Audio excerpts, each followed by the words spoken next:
Sa nakalipas po na 3 araw na impeachment trial kay Vice President Sara Duterte, ano po yung assessment po ninyo? Nasusunod naman nila yung proseso at maliwanag naman ang mga pahayag ng both sides, yung prosecution at saka defense. At nakikita ko naman yung mga senator judges, nakikinig sila ng gusto. So siguro panalangin natin na magiging maliwanag ang palitan ng ebidensya para yung tunay yung katotohanan ng lumabas. Kasi mahirap namang maparusahan yung isang tao na walang kasalanan.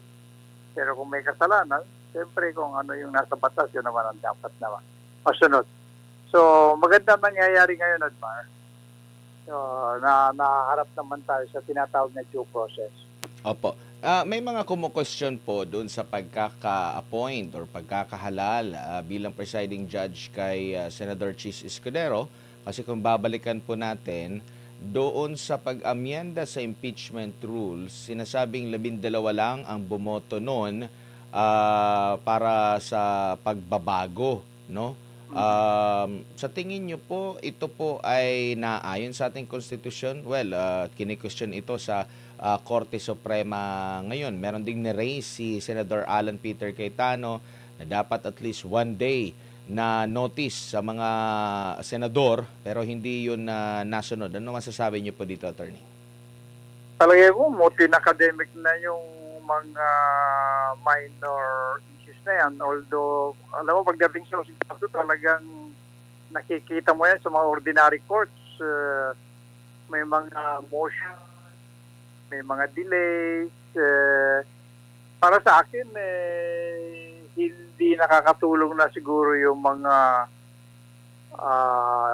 mga issues na gano'n dahil ang importante dyan, matuloy yung pagpresenta ng ebidensya at matuloy naman yung pagpresenta rin ng defense na may pagtanggol ang kanilang sarili.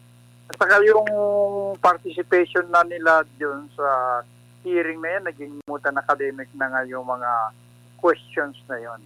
Hindi naman makaka-anal o makaka-validate doon sa proceedings yung mga tinutukoy ni na Senator Judge Alan.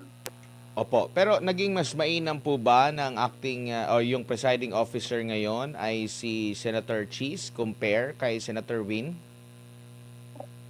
Well, wala kasing trial background o legal background si Win Pero yung authority ng Senate President ay hindi naman nawawala kasi nakaupo naman siya doon sa rostrum nakatabi nung presiding officer. So ang pagiging pangulo naman ni Senator Gatchalian ay nananaig pa rin.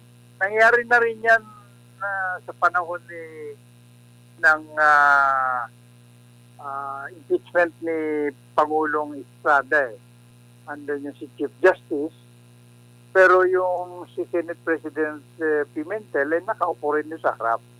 Ngayon, pagdating kasi sa mga legal issues, lalong tatagal yan kung si Win ng si Senator Gatchalian ng presiding officer dahil siguradong pukonsulta din siya sa mga abogadong member ng Senate.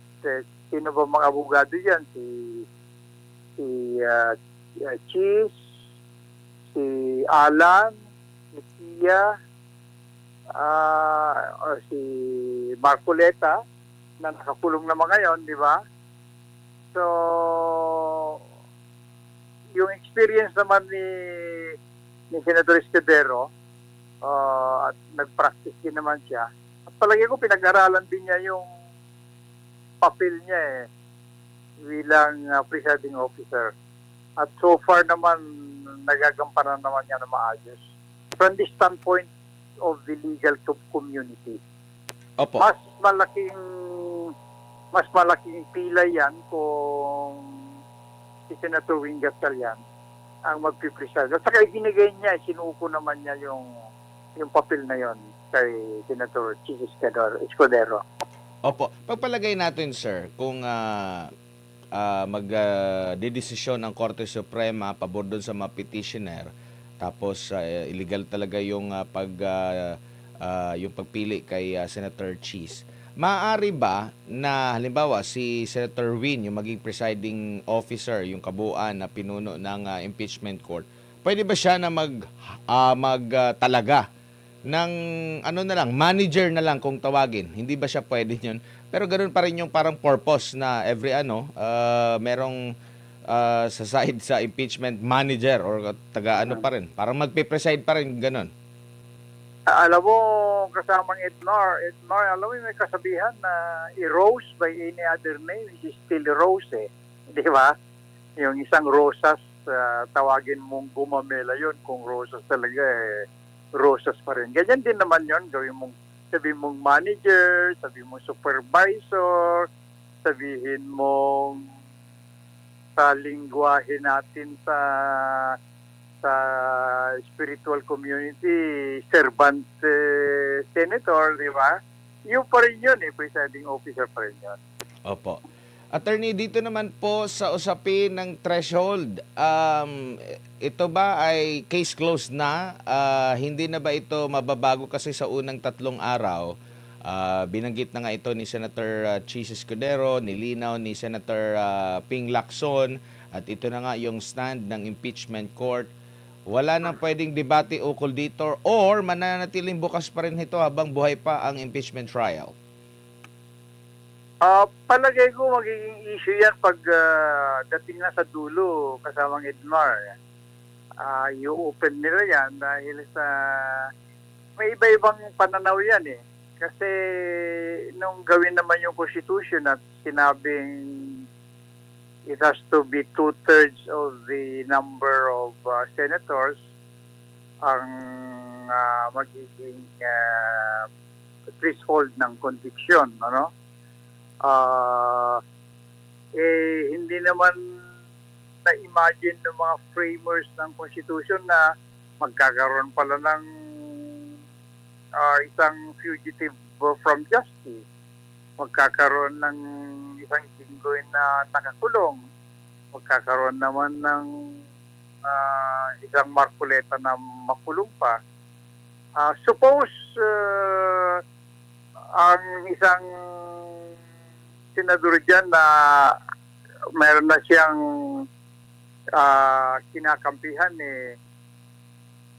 hindi na siya talagang sumali doon. So lalong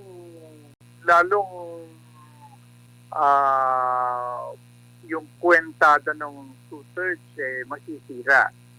So siguro titignan nila yan. Basta huwag lang sigurong aabot doon sa magiging 5 ang 2/3, di ba? Magiging parang hindi na maganda yon. Kailangan convincing yung number of the senators that will sustain conviction. Pero actually, hindi yan ang tinitinan natin dyan kasamang Edmar. Kung halimbawa ito lang ang aking no? Kung halimbawa ang majority, ang majority is quorum 13 at ang 2/3 nun magiging 16. Pagpalagay mo na i-assume mo na yung 13 na yun buboto na for conviction. Actually, 3 na lang yung kukumbinsihin nila para i-convict si Vice President Sara. Kung gano'n ang tingin mo, parang napakadali yung conviction, di ba? Kasi makukuha mo agad yung 16 Meron ng 13 na buboto for conviction. Kung convince ka na lang ng 3, magiging 16 na. Yun yung mga nakakatakot dapat bantayan ng desensa. Hindi yung numero nung ang threshold 24 ba yun o 22 o 21. Ang babantayan nila i-assume nila na 13 na yung bubuto for conviction. 3 na lang ang kukonvinsihin. Yun ang madaling yun ang parang napakadali ang conviction niya kung tatlo na lang ang kukonvinsin mo. Opo. Kuha mo yung logic nun, Edmar. Opo. Attorney, dito naman po sa witness po, no, meron po siyang mga sinabi at doon sa proseso ng kanyang pag-iimbestiga hanggang sa paghahain po ng reklamo, ay nabanggit doon na yung mga proseso ng pagkuha niya mismo ng magagamit niyang ebidensya. Sa tingin niyo po walang problema po doon, lalo na sa usaping technical or pamamaraan ngayon ng hukuman sa pagpresenta sa mga electronic na klase po ng mga ebidensya? Bago kasi yung, although matagal na rin yung electronic, meron na rin mga batas yan. May mga rules and regulation yan.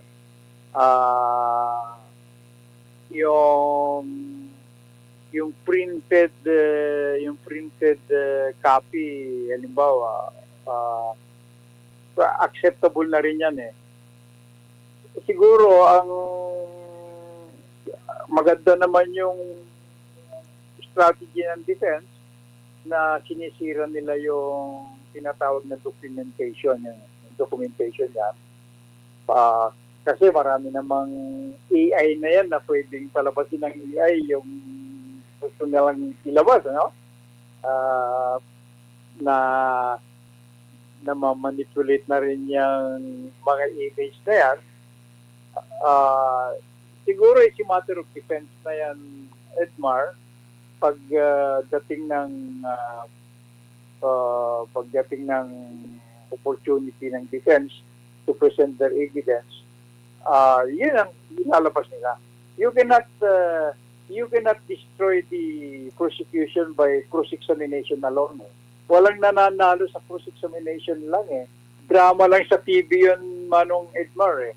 Yung makikita mo na biglang umamin yung testigo na, totoo yung sinasabi nyo. Walang ganun sa katotohanan eh. Sa actual, yung cross-examination mag-inject ka lang ng doubt eh. Ang panalo mo pa rin yung klase na ebidensya mo na ipipresent. Alam mo, nakikita ko dyan, nakikwentuhan na rin lang tayo, no? Opo. Tatlo ang pwedeng approach ng defense dyan eh. Ayaw ko kung meron pa ika-apat para sa kanila, no? Pero yung tatlong yun, una, i-deny nila na wala talagang ganong sinabi ni Vice President. Yung sabihin nila na AI generated lang yung ipinipresenta niya, no? Pero these two options ay masyadong subserving. Yung pangatlo dyan na maganda siguro is yung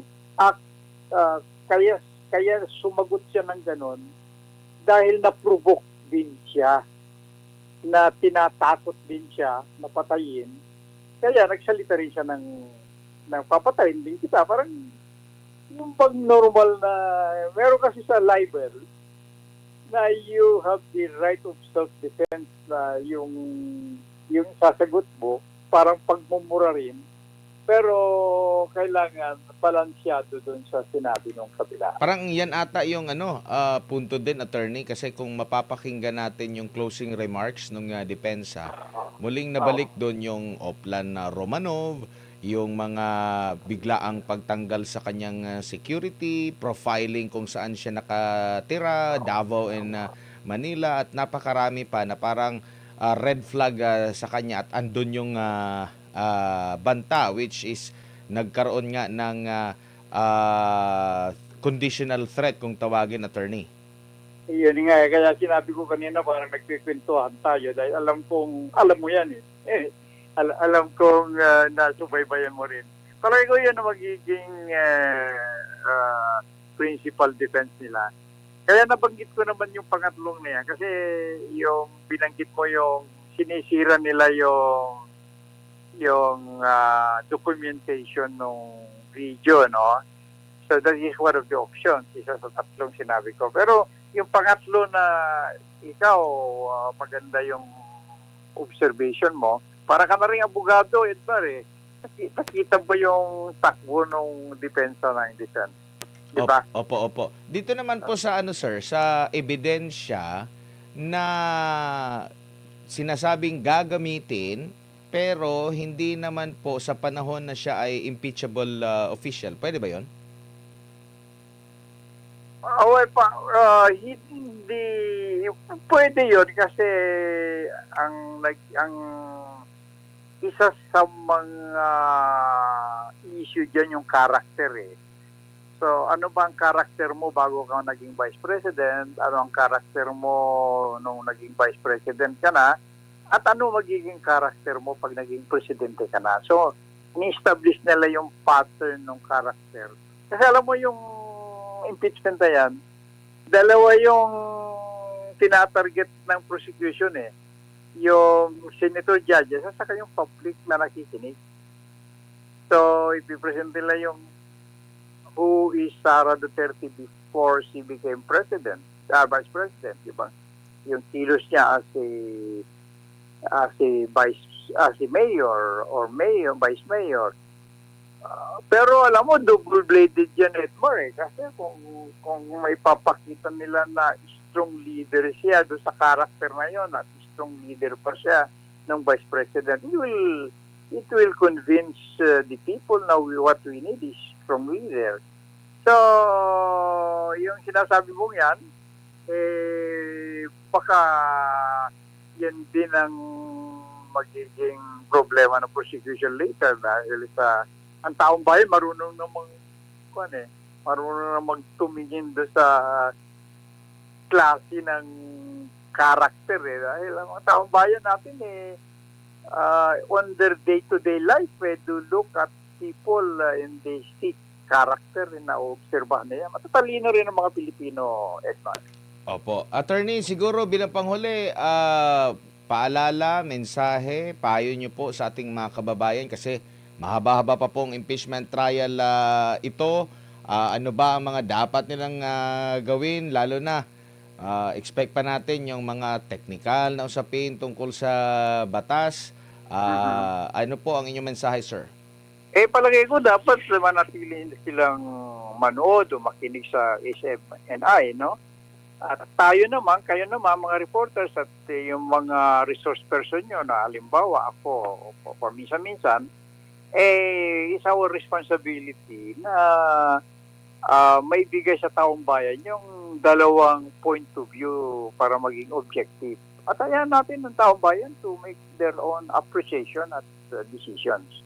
Pero maganda itong ginagawa i-7 na kaya ini-encourage ko nga na subaybayan nila itong coverage ninyo ng impeachment proceedings.